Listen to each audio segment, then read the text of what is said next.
ఢిల్లీలోని కేంద్ర హోంశాఖ కార్యాలయానికి చేరుకున్నారు ఆల్ ఇండియా ట్రాన్స్పోర్టేషన్ అసోసియేషన్ సభ్యులు. హిట్ అండ్ రన్ కేసుల్లో కొత్తగా తీసుకొచ్చిన రూల్స్ పై కేంద్ర హోంశాఖ సెక్రటరీ అజయ్ భల్లా ఆధ్వర్యంలో చర్చించనున్నారు. కొత్త రూల్స్ ను వ్యతిరేకిస్తూ దేశవ్యాప్త ఆందోళనకు పిలుపునిచ్చారు ట్రక్కుల డ్రైవర్లు. వారి సమ్మెతో దేశంలోని పెట్రోల్ బంకుల్లో ఇంధన నిల్వలు తగ్గిపోయాయి. మరిన్ని వివరాలు తెలుసుకుందాం. ఢిల్లీ నుంచి మదర్ లైవ్ లో జాయిన్ అవుతున్నారు. Mother, all India transportation association సభ్యులతో కేంద్రం చర్చలు స్టార్ట్ కాబోతున్నాయి. ఏంటి అప్డేట్స్? సౌజన్య, కొద్దిసేపటి క్రితమే ఈ సమావేశం ప్రారంభమైంది. అజయ్ భల్లా నేతృత్వంలో కేంద్ర హోంశాఖ కార్యదర్శిగా ఉన్నారు అజయ్ భల్లా. ఆయన నేతృత్వంలో ఈ సమావేశం ఏర్పాటైంది. ఈ సమావేశం జరుగుతూ ఉంది. ఈ సమావేశానికి ఆల్ ఇండియా ట్రాన్స్పోర్ట్ కాంగ్రెస్ సంబంధించిన నాయకులు కొంతమంది ఈ సమావేశంలో పాల్గొన్నారు. ముఖ్యంగా 2 రోజుల నుంచి కూడా ఈ ట్రక్ డ్రైవర్లు కావచ్చు, లారీ డ్రైవర్లు, అలాగే బస్సు డ్రైవర్లు, ప్రైవేట్ బస్సు కావచ్చు, గవర్నమెంట్ బస్సు డ్రైవర్లు అందరూ కూడా ఆందోళన చేస్తూ ఉన్నారు. కొత్తగా తీసుకొచ్చినటువంటి చట్టాలు ఏవైతే ఉన్నాయో, మోటార్ వెహికల్ యాక్ట్, దాంట్లో పాటు ఈ భారత న్యాయ సంహిత, ఈ రెండిట్లో కూడా దాంట్లో కొన్ని మార్పులు అనేది కూడా తీసుకొచ్చారు. గతంలో హిట్ అండ్ రన్ కేసులు జరిగినట్లయితే, హిట్ అండ్ రన్ జరిగే ప్రమాదవశాత్తు ఎవరైనా మరణిస్తే డ్రైవర్లకు కేవలం గరిష్టంగా 2 ఏళ్ల వరకు మాత్రమే జైలు శిక్ష పడేది. జరిమానా కూడా తక్కువనే ఉండేది. బట్ ఇప్పుడు కొత్తగా మార్చినటువంటి చట్టాల్లో గరిష్టంగా 10 ఏళ్ల వరకు జైలు శిక్ష పడే అవకాశం ఉంది. దాంతోపాటు 7 లక్షల వరకు జరిమానా విధిస్తారు. ఒకవేళ దాంట్లో కూడా 2 వేరియేషన్స్ ఉన్నాయి. ఒకటి 7 ఏళ్ల జైలు శిక్ష, ఇంకొకటి 10 ఏళ్ల జైలు శిక్ష. 7 ఏళ్ల జైలు శిక్ష అంటే నార్మల్గా హిట్ అండ్ రన్ జరిగినప్పుడు వాళ్ళని బాధితుల్ని హాస్పిటల్కి తీసుకెళ్ళి ఫిర్యాదు చేసినట్లయితే 7 ఏళ్ల వరకు జైలు శిక్ష విధిస్తారు. జరిమానా కూడా ఆల్మోస్ట్ 7 లక్షల వరకు ఉంటుంది. ఒకవేళ ఎవరైతే హిట్ అండ్ రన్ అంటే యాక్సిడెంట్ చేసి బాధితుల్ని పట్టించుకోకుండా వెళ్ళిన వారికి ఆల్మోస్ట్ 10 ఏళ్ల వరకు జైలు శిక్ష, దాంతోపాటు 7 లక్షల వరకు జరిమానా విధించేలాగా కొత్త చట్టంలో మార్పులు అనేది తీసుకొచ్చారు. ఇప్పుడు ఇదే అంశము దాన్ని తీవ్రంగా వ్యతిరేకిస్తున్నారు. ఈ ట్రక్ డ్రైవర్లు కావచ్చు, లేకపోతే ఈ లారీ డ్రైవర్స్ అసోసియేషన్, వీళ్ళందరూ వ్యతిరేకిస్తున్నారు.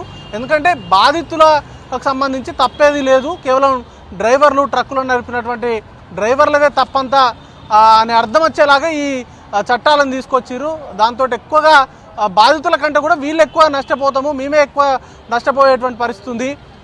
వాళ్ళకి వచ్చే జీతభత్యాలు కావచ్చు, లేకపోతే వాళ్ళకి లభించే ఇతర ఫెసిలిటీస్ అన్నీ చూసుకున్నా కూడా ఆ రేంజ్లో పెనాల్టీలు కట్టే పరిస్థితి ఉండదు. అలాగే 10 ఏళ్ల పాటు జైలు శిక్ష కనుక పడినట్లయితే వాళ్ళ లైఫ్ అంతా కూడా కొలాప్స్ అవుతుంది. వాళ్ళ కుటుంబ పిల్లలు కావచ్చు, లేకపోతే వారి కుటుంబాన్ని సాధేటువంటి అవకాశం కూడా చాలా తగ్గుతుంది.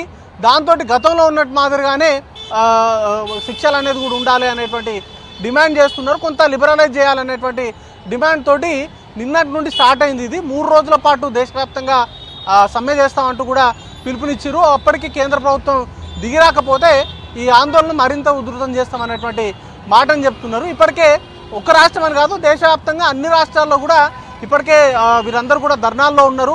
కొన్ని చోట్ల ముంబై కావచ్చు, ఇవాళ 2 ప్లేసులలో ఈ లారీ డ్రైవర్లు లేకపోతే ట్రక్ డ్రైవర్ల పైన పోలీసులతో వాగ్వాదాలు జరిగాయి.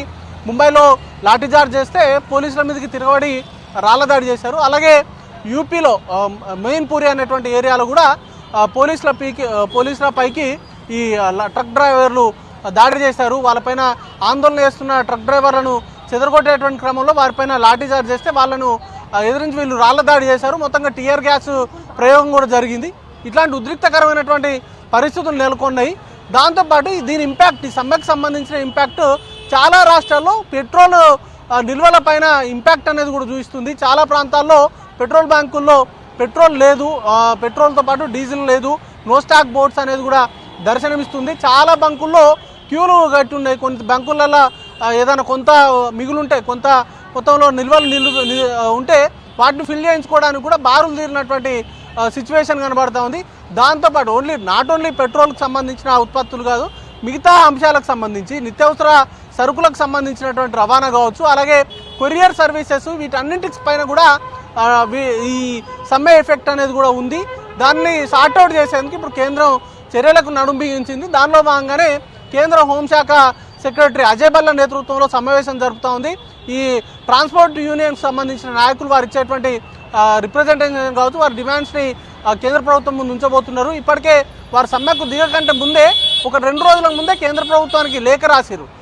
వాటికి ఉన్నటువంటి డిమాండ్స్కు సంబంధించి శిక్షలు అలాగే జరిమానాకు సంబంధించి ఏవైతే విధించిందో వాటిని తగ్గించాలనేటువంటి డిమాండ్ తోటి వారు ఒక లేఖ కూడా రాసిరు. ఇప్పుడు ఈ సమావేశంలో వారి డిమాండ్స్ చెప్పబోతున్నారు. ప్రభుత్వం నుంచి సానుకూల నిర్ణయం కనుక వచ్చినట్లయితే సమ్మె విరమించేటువంటి అవకాశాలు ఉంటాయి, లేదంటే మాత్రం ఖచ్చితంగా సమ్మెను ఉధృతంగా చేస్తామనేటువంటి కామెంట్స్ అయితే చేస్తూ ఉన్నారు. ఎందుకంటే ఇది వారి కుటుంబాలపైన చాలా ప్రభావం చూపించేటువంటి అవకాశం ఉంది. చాలా వరకు ట్రాన్స్పోర్ట్ యూనియన్స్ చెప్తూ ఉన్నారు, ట్రక్కులు తీయడానికి కానీ లేకపోతే ఈ బస్సులు నడపడానికి కానీ డ్రైవర్లు రానటువంటి సిచ్యువేషన్ ఎదురవుతూ ఉంది. దాంతో భయాందోళనలో డ్రైవర్లు ఉన్నారు. బాధితుల తప్పు కూడా ఉంటుంది. ఏకపక్షంగా డ్రైవర్లదే తప్పన్నట్టుగా ఆ చట్టాలు ఏదైతే మార్పులు తీసుకొచ్చారో వాటిని ఉపసంహరించుకోవాలనేటువంటి డిమాండ్స్ అయితే చేస్తూ ఉన్నారు. చూడాలి, ఇప్పుడు సమావేశం అయితే కొనసాగుతూ ఉంది. దీనిపైన కొద్దిసేపట్లోనే ఒక పూర్తి స్థాయి క్లారిటీ అయితే వచ్చేటువంటి అవకాశం ఉంది. సౌజన్య.